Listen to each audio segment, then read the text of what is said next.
What's the meaning of crochet?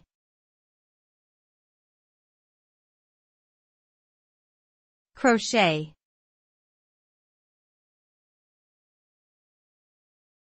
Crochet.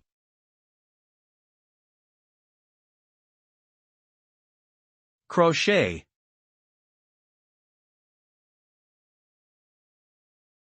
Crochet.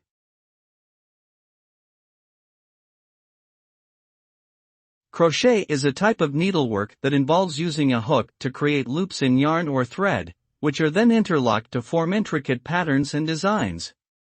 The resulting fabric is typically thicker and more textured than knitting, with a distinctive look and feel. Popular items that can be made using crochet include blankets, scarves, hats, and clothing. Crochet has a long history that dates back hundreds of years, and continues to be a beloved pastime for many crafters around the world due to its versatility and endless creative possibilities.